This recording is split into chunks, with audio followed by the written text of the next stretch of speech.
Navy, Sophia Bennett. I'm 32 years old and currently live in Burlington, a charming city nestled along the shores of Lake Champlain in Vermont, where vibrant arts and serene nature intertwine.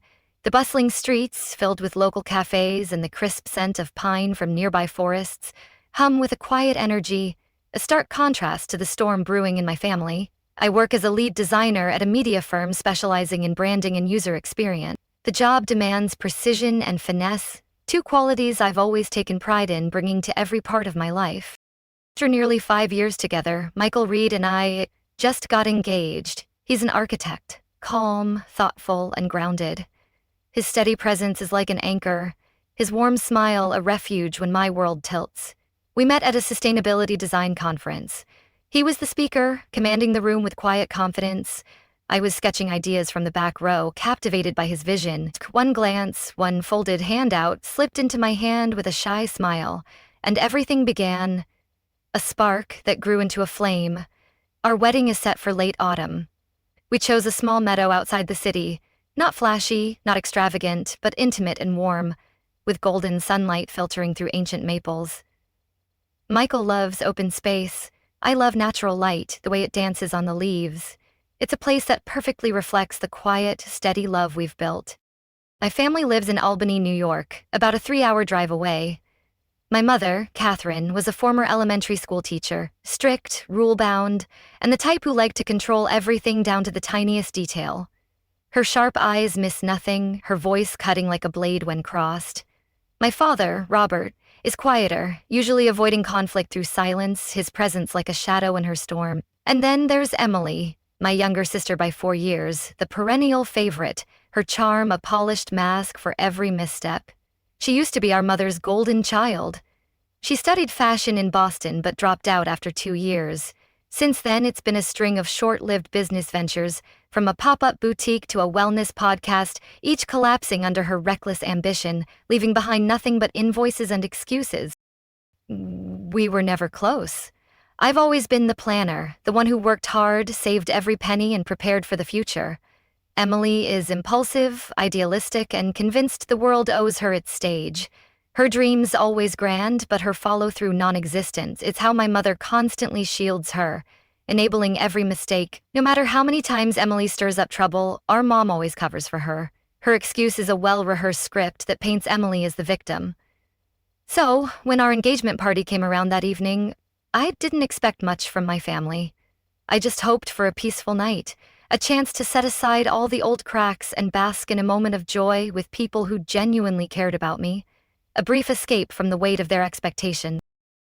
The restaurant we chose was right in downtown Burlington at 312 Church Street, a cozy haven with warm lights spilling softly over tables dressed in pale lavender roses and glass candle holders. The clink of glasses and soft jazz in the background wove a delicate promise of celebration, the air rich with the scent of fresh bread and anticipation. Michael held my hand as we walked in, his gaze making the whole room fade away. His touch a quiet reassurance that grounded my racing heart. Guests had already settled in, colleagues, old college friends, his family, and a few close relatives, their laughter a warm contrast to the knot tightening in my chest. I scanned the room and spotted my mother adjusting a napkin like she was preparing for a military inspection, her movements precise and critical, her lips pursed in disapproval. My father gave me a small nod and smile, his eyes distant, as if already retreating from the inevitable storm. Emily, as expected, was glued to her phone, wearing the bored expression of someone dragged there against her will, her designer heels tapping impatiently, her posture radiating entitlement. I took a long breath, my heart heavy with the fragile hope that tonight could be different, that this moment could belong to love. I had really tried to believe that today would be about our beginning, not the same old undercurrents that had worn me down for years. I was wrong, the illusion shattering as swiftly as a dropped glass. I had just raised my glass to say thank you, my voice steady despite the nerves fluttering in my chest, when my mother stood up and gently tapped her wine glass. The sharp clink cut through the room like a blade, silencing all conversations, a sound as commanding as her presence. Every eye turned toward her. "First of all," she said, lips curling into a smile but eyes colder than a winter lake, a glint of calculation flickering in her gaze. "Congratulations to Sophia and Michael. I hope your marriage is filled with love and patience." There was polite applause, but I smiled tightly, my stomach twisting at how she lingered on the word patience, its weight more like a veiled threat than a wish. What she said next hit like a punch to the chest. "And since this is a special occasion," she continued, setting her glass down with deliberate care, her smile tightening into something almost predatory, "your father and I have decided to transfer Sophia's $50,000 SEN fund to Emily. She's getting married soon, and her financial situation isn't as fortunate as her sister's." The entire room froze, the air thick with shock, as if time itself had paused. I stood motionless, lips parted, unable to speak, my glass trembling in my hand, the wine sloshing slightly. People at nearby tables glanced at one another, thinking it must be a cruel joke, some even chuckling nervously, their eyes darting between me and my mother. But I knew one thing for sure. Michael's grip on my hand tightened, his shock a mirror to mine, his fingers a lifeline as my world tilted. I took a deep breath, trying to stay composed, my voice shaking but firm, the words clawing their way out. "Mom, that money is mine. It was transferred to my personal account when I turned 18. I used part of it for public college, saved most of it, and planned every detail of my wedding with it." She tilted her head, utterly unfazed, her tone as cold as frost. "You already have enough. A stable job, a successful fiancé, a comfortable life. Your sister Emily is struggling. You should have offered to share long ago." "Share?" I echoed, my voice rising, the injustice igniting a fire in my chest. "That's my money, Mom, not a family charity fund." That's when Emily shot to her feet, her eyes blazing with defiance, her voice sharp with entitlement that cut through the stunned silence. "You're so selfish, Sophia. You always act like you're above us all. I need that money and you know it." "No," I snapped, my voice steady despite the tremble in my hands, my anger a shield. "You don't need my money. You need to learn how to take responsibility for your own life." My mother stepped closer, her eyes darkening, as if I had spat on the family name. "You're unbelievable, Sophia. Your sister lives simply, chasing her dreams. She doesn't scheme like you, hoarding money while others struggle. Don't think that just because you make a paycheck you get to look down on her." Michael squeezed my hand under the table, his touch a silent plea for calm. But I pulled away, needing to face this on my own, the heat of betrayal burning through me. "I planned this wedding with care and thoughtfulness," I said, raising my voice just enough, my words slicing through the stunned silence like a knife. "I haven't been wasteful. Emily spent her entire fund on vanity projects, boutiques, podcasts, all flops, and now blames everyone else for not bailing her out." My mother's face twisted, her glare a storm of contempt, and before I could react she raised her hand. The slap came fast, hard, and full of humiliation, the sound echoing across the restaurant like a gunshot, sharp enough to make the chandelier shiver. I staggered slightly, my hand flying to my cheek, the sting sharp and searing, my ears ringing as if the world had tilted. No one said a word. No one moved. Even Emily stood frozen, pale as a ghost, her bravado crumbling, her eyes wide with something like fear. I turned back to face my mother, my voice low but unyielding, each word a deliberate strike. "You don't get to hit me just because I said no." A clatter of glass broke the silence from behind the bar, and I heard someone making a call, their voice urgent but hushed, trembling with indignation. "Yes, I'd like to report an assault at Maple Grove Restaurant. A woman just slapped her daughter in front of everyone." Catherine snapped her head around, her eyes blazing with fury. "Who dares?" A young waiter stepped out from the shadows, his face resolute, his voice steady despite the tension. "I called. And I'll testify, that was wrong."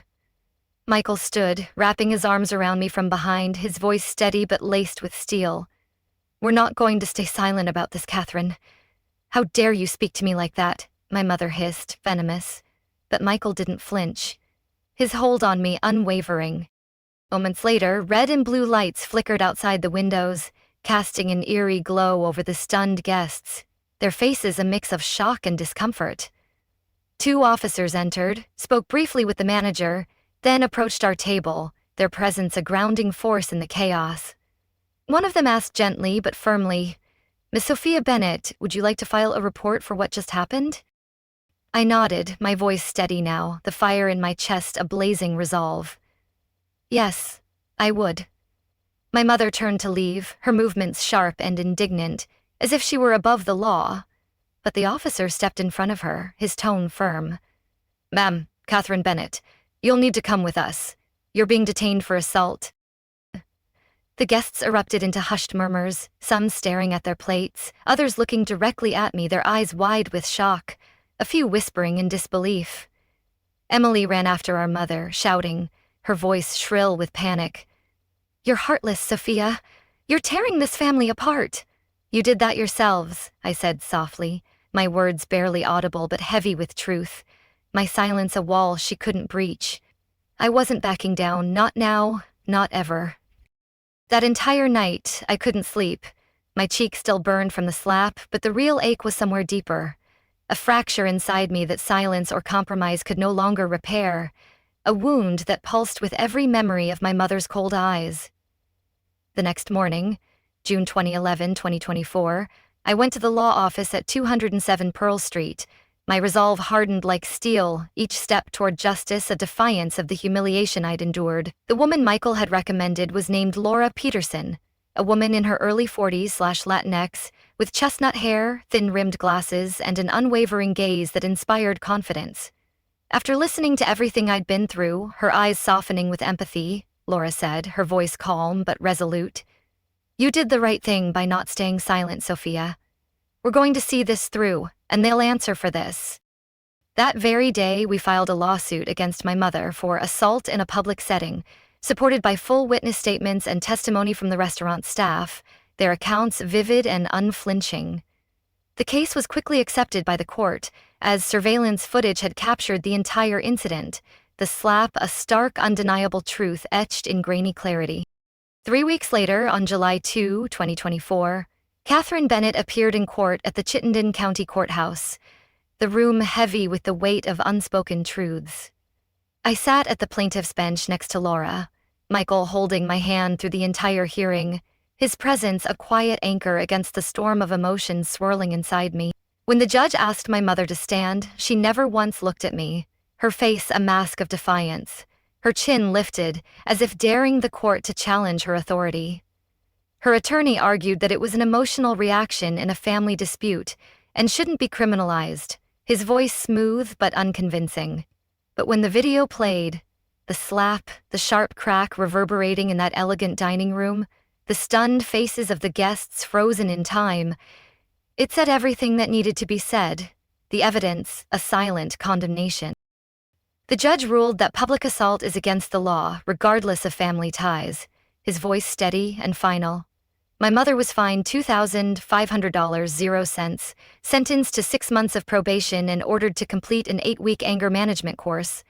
She avoided jail time since it was a first offense, but she was barred from contacting me for the duration of her probation, a legal boundary that felt like a small but hard-won victory.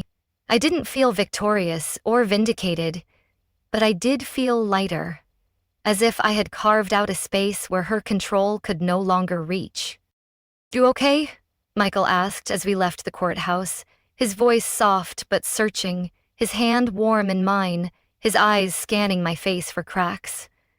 I'm getting there, I replied, my voice steady, a faint smile breaking through the weight of the day, a flicker of hope amidst the ashes. I thought it would end there. I was wrong.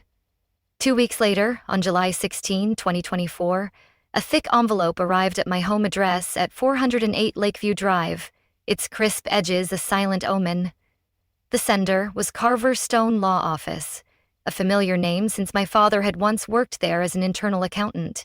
Inside was a lawsuit from my own parents, demanding the return of the $50,000 0 cents fund, claiming it was meant for education, not a wedding, and that I had misused it, their words a calculated stab at my independence.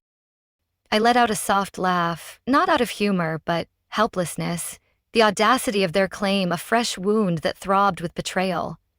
That money, as I knew and could prove, was a custodial account opened in my name when I was 17, with clear terms that I would have full control once I became an adult. I called Laura, my voice tight with frustration, the envelope crumpled in my hand. "They're really dragging you to court just because they can't control your money anymore," she said, her tone a mix of disbelief and fiery determination, her calm professionalism giving way to indignation. "But I'm not worried, Sophia. They have no legal grounds. They're using the court as a pressure tactic to break you. They're punishing me for standing up to them," I said, my voice low, the truth settling like a stone in my chest, heavy but fueling my resolve. "Well, they tried," Laura replied, her voice a steel promise, her confidence a lifeline that steadied me. "We'll bury them in evidence, and they'll regret this." And that's exactly what the next few months were. A grueling gauntlet of legal battles. My parents showed up to every preliminary hearing, always accompanied by Emily, who wore flashy outfits, silk scarves, and gaudy jewelry that screamed defiance, her smug glances a silent taunt that dared me to falter. She never spoke, but her eyes played the victim, a performance honed over years, her presence a calculated jab at my resolve. At one hearing on August 5, 2024, their lawyer tried to argue that, from the start, the family only intended the money to support my college expenses, not to give me complete control to use it for a wedding, his voice dripping with false sincerity. Laura stood up, her voice clear and commanding, cutting through his rhetoric like a blade, presenting the court with account statements, the original custodial agreement, and email correspondence between me and the bank from 7 years ago, confirming I had full legal authority over the account starting at age 18. "Your Honor," Laura said, her tone unwavering, "this was not a loan nor a conditional trust. This was a gift, clearly designated with no restrictions. What the plaintiffs are trying to do is reclaim a gift they no longer approve of, simply because they disapprove of how the defendant chose to use it." A heavy silence filled the courtroom, the weight of the evidence a crushing blow to their case. I looked at my father. He stared at the floor, eyes reddened. His silence a confession of complicity, a man caught in the crossfire of his wife's crusade. My mother remained expressionless, as if everything was unfolding exactly as planned, her composure a mask of control that hid her unraveling grip. I knew then, this wasn't about the law. They were punishing me for daring to defy them. And Emily. She still believed she deserved everything, her smug glance a challenge I refused to meet, my focus locked on the truth. I gripped Michael's hand, my resolve unshaken. This battle was far from over, but I was prepared for every part of it, my heart steeled against their tactic.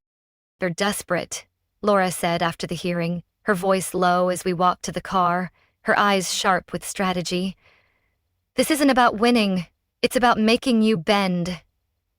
"They'll break before I do," I replied, my voice steady, a fire burning in my chest that no amount of their venom could extinguish. I had thought that after the drawn-out hearings and legal chaos, my family would stop. That the damage they'd done was enough to make anyone reflect, that even they might see the cost of their actions. I was too naive, blinded by a hope that had long since faded, a remnant of the girl who once believed in family above all. One quiet weekend afternoon, on September 14, 2024, while Michael and I were reviewing vendor lists for the wedding, my phone rang, its chime a jarring intrusion into our peaceful moment. It was Hannah, my cousin from Syracuse, her voice gentle, almost cautious, a tone that immediately set my nerves on edge, like the first gust before a storm.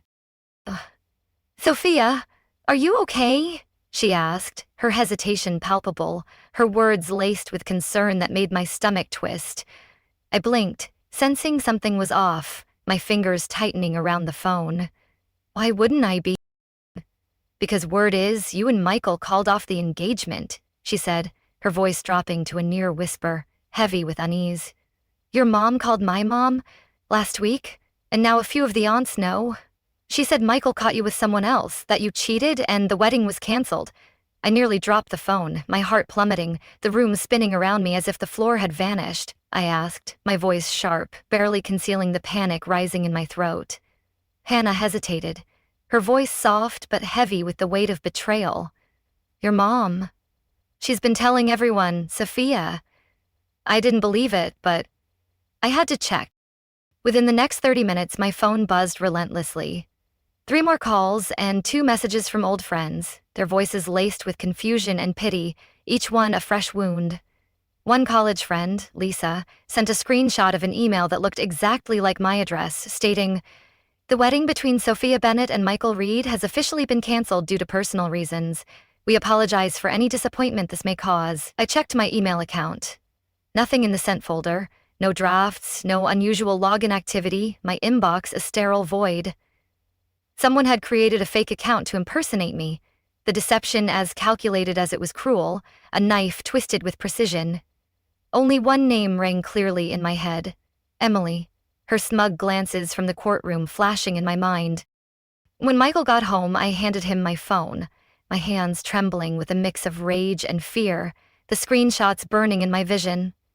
He scrolled through the messages, his expression darkening with every swipe, his jaw tightening until it looked like it might crack. "We have to deal with this," he said, his voice tight as a wire, his anger a mirror to mine, his eyes blazing with a protective fury. "They're trying to ruin us," I said, my voice shaking, the weight of their betrayal crushing me, each word a struggle against the lump in my throat. "They won't," Michael replied, his eyes fierce with determination, pulling me into a steady embrace that felt like a fortress against the storm. "We're stronger than this, Sophia. They can't touch what we have, but they're trying to poison everyone against us," I whispered, my voice breaking, the fear of losing our carefully built life clawing at me. "Let them try," he said, his voice low but resolute, his hand cupping my face gently. "The truth is on our side, and so are the people who matter." The following day, September 15, 2024, Michael received a message from an unknown number with several photos attached, each one a fresh assault on my heart. In the photos, it was me, or rather, a grotesque mockery with my poorly edited face acting intimately with a strange man at a cafe.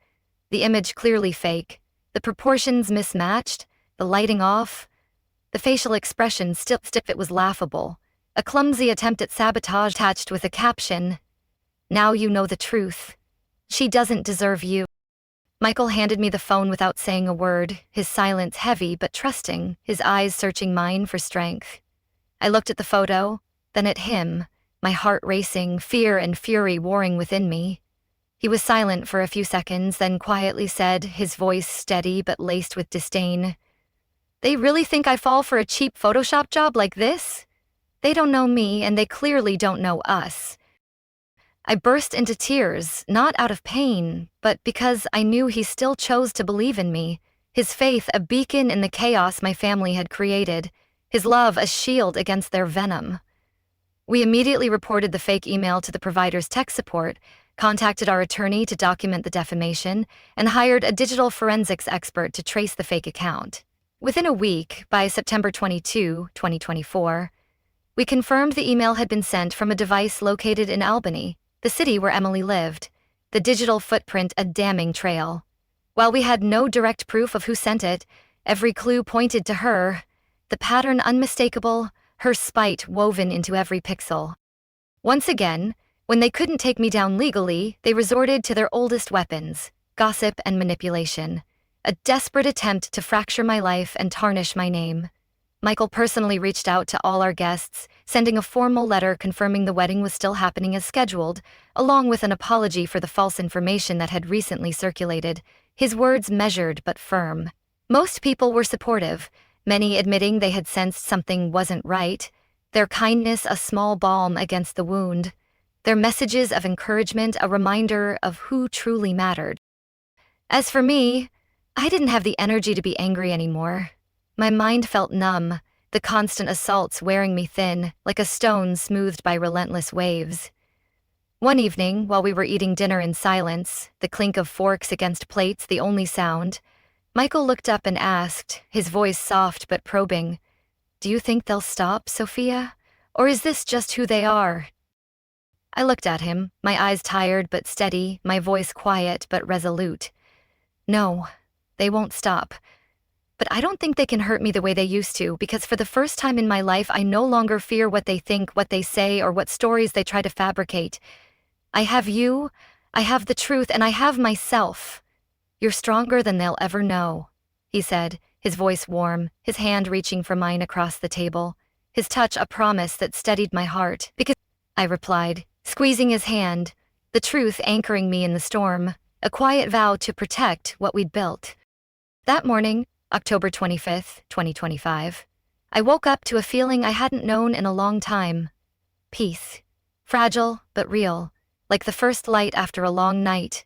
No anonymous messages, no fake emails, no fresh rumors, just sunlight spilling through the window, the scent of chamomile tea, and Grace, my best friend, whispering from outside the bridal suite door, her voice bright with excitement that warmed my heart. The bride ready yet? We've got a meadow waiting. I smiled, stood up, and gently pulled back the curtain to see the meadow below. Rows of white chairs lining the green grass, a wooden arch wrapped in soft white vines and sage standing at the altar, the scene bathed in golden light, a vision of serenity. Everything looked just as Michael had I planned, simple, graceful, and genuine, a testament to our love forged through fire. We had hired 2 private security guards, both experienced in handling private events, one managing the guest list at the main entrance with a clipboard and a stern gaze, the other patrolling the back areas and service gate, their presence a quiet reassurance. I knew it might seem excessive, but after everything that had happened, I couldn't afford to take chances, not when Emily's shadow loomed so large. 3 days earlier, on October 22, 2025, Michael and I had sent a formal notice to my family. Catherine, Robert, and Emily were not permitted to attend the wedding for the emotional well-being of the bride. The letter drafted with Laura's precision, its words a final boundary. There was no response, a silence that felt both ominous and final, like the calm before a storm. The ceremony began at 3:00 p.m., guests arriving one by one, pleasantly surprised by how private and serene the setting was, their smiles a warm contrast to the chaos of the past months, their whispers of admiration for the meadow's beauty a soft balm. Every blessing felt sincere and heartfelt, no one bringing up the drama from before, the soft strumming of a guitar and the breeze weaving through the loosely tied ribbons on the chairs, creating a cocoon of calm that enveloped us. I was adjusting my veil, the delicate lace brushing my shoulders like a whisper, when one of the security guards knocked gently at the door, speaking in a low voice, his tone professional but urgent. "Miss Sophia? We just detained a woman at the back gate. She tried to climb over the side fence near the parking lot. Her appearance matches the photo you provided." I gripped the edge of the chair, my heart racing, the piece I'd clung to fracturing. "Emily." "Yes," the guard confirmed, his tone steady but firm, his eyes meeting mine with quiet resolve. "And she was carrying a backpack. Inside we found a can of black spray paint, 3 uncapped bottles of perfume, and a pair of crafting scissors. She said she was here to fix a few things. We've kept her outside the property." I couldn't speak, my mind reeling with the implications. What was she planning? Spray paint my dress, cut up my bouquet, drench the aisle in heavy perfume to mock my day? Part of me wanted to go out there, to face her, to look her in the eye and demand, "Why can't you let me have this? What did I ever do to you?" But I didn't go out, the thought of her venom tainting this moment too much to bear. I simply said, my voice steady despite the storm inside, "Please escort her off the property. Don't call the police, but under no circumstances should she be allowed back in." He nodded, his expression resolute, a soldier in my quiet war. "Understood. We'll take care of it quietly." I sat down, placed my hand on my chest, my heart pounding, but it wasn't fear anymore. It was sadness, a quiet grief for the sister I'd never truly had, for the family that chose spite over love. Grace walked in, took my hand, her eyes searching mine, her presence a lifeline. "What's wrong, Soph?" I said, my voice soft but steady, the words heavy with sorrow.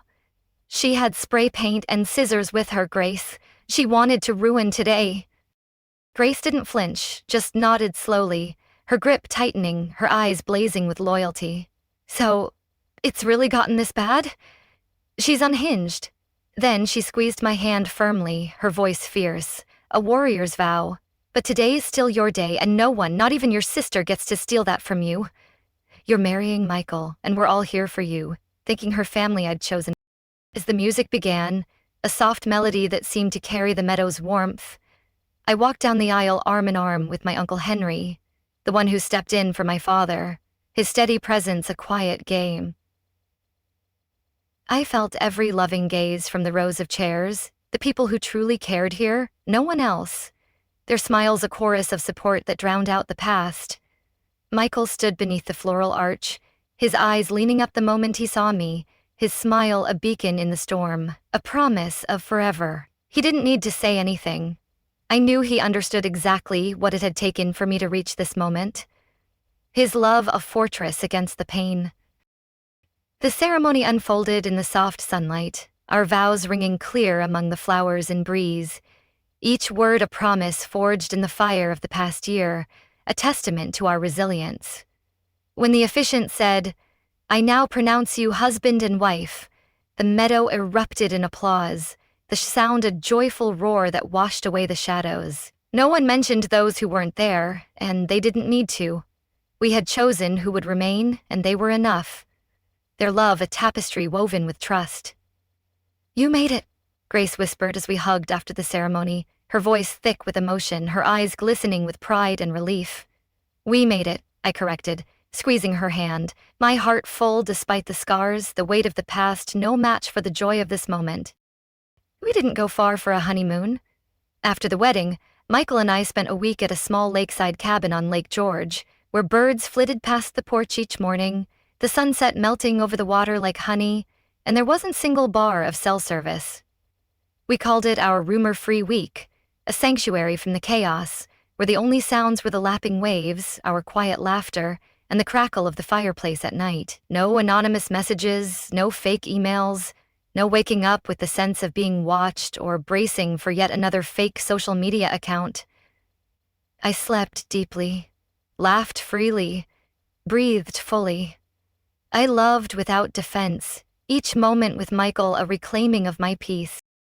When we returned to Burlington on November 1, 2025, we started our new life, using the rest of the $50,000, 0 cents wedding fund, as a down payment on a 2-bedroom apartment in South End, about 15 minutes from downtown, its brick exterior glowing in the morning light. It wasn't flashy, but it was full of light, with a wide balcony just big enough for 2 sage pots and a small wooden coffee table.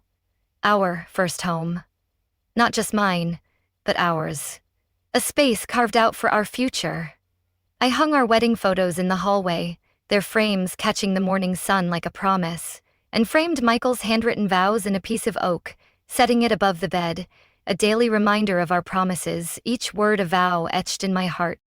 On weekends, we painted the living room a soft sage green, built bookshelves with slightly uneven edges, and had tiny arguments over how crooked the wall clock looked, our laughter softening the edges of each disagreement, turning imperfections into memories.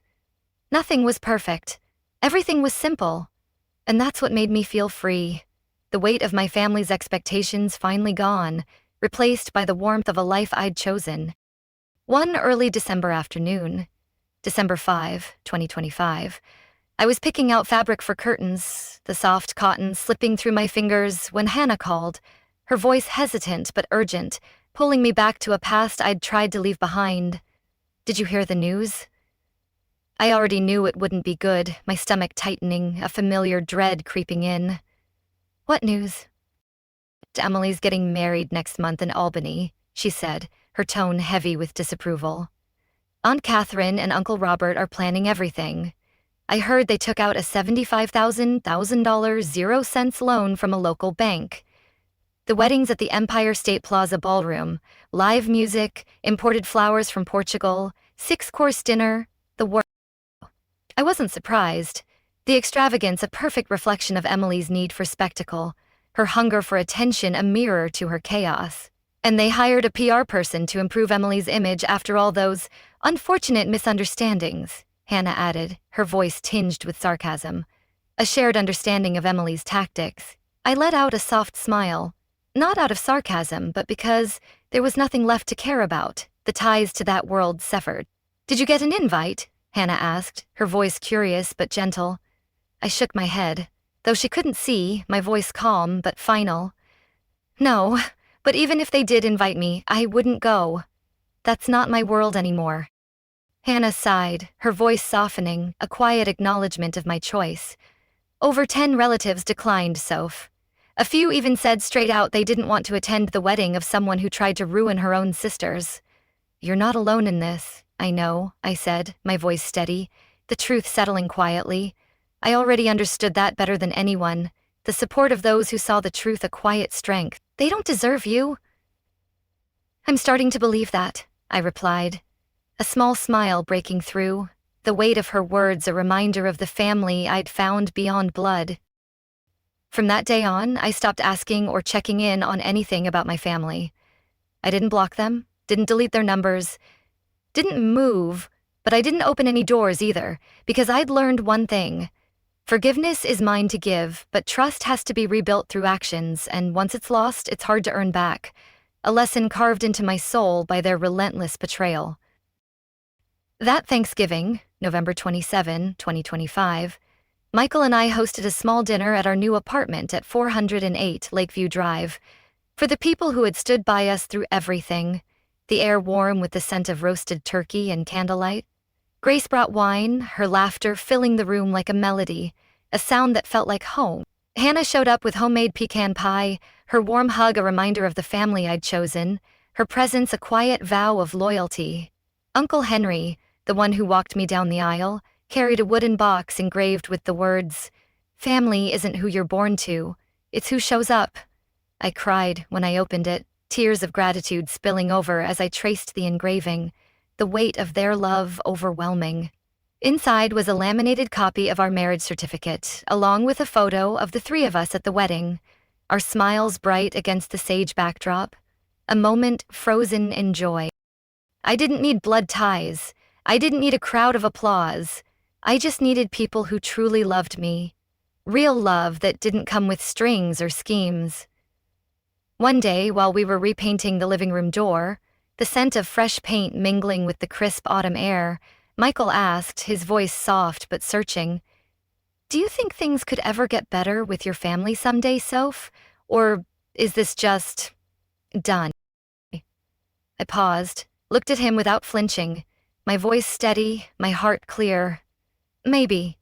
But if it does, it won't be because I waited, begging for scraps of their approval. It'll be because they changed. Really changed. And if they don't, I'll still be okay because I have you, Grace, Hannah, Henry. I have enough. You've always been enough, he said, his voice warm, his hand brushing a stray lock of hair from my face. And that was the truth. I was okay. More than okay. Because after everything, I didn't just walk away with Michael, a roof over my head, and a bank account no one could contest. I walked away with a stronger version of myself, clearer, steadier, and no longer willing to trade peace for a place at a toxic table, my heart a fortress built on my own terms. "You're unbreakable now," Grace said at Thanksgiving, raising her glass, her eyes shining with pride, her voice a toast to my resilience. "Not unbreakable," I replied, smiling, my hand finding Michael's, my heart full. Just whole. Finally whole. The sky had just turned dark, and a light rain began tapping gently on the roof of our new apartment on December 20, 2025. I sat by the window, a warm cup of cocoa in hand, eyes following the steady trail of raindrops on the glass. Each one a quiet reminder of the storms I'd weathered, their paths a map of my resilience. Michael was in the kitchen humming one of his favorite songs, the scent of cinnamon scones filling the room, a comforting warmth against the chill outside, a melody that felt like home.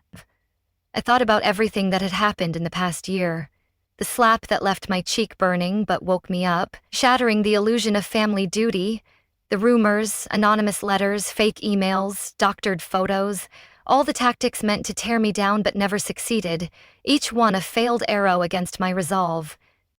The courtroom where I stood, not only to protect my assets but something far more important, my boundaries, had been a turning point, a declaration of my worth that echoed beyond the gavel's fall.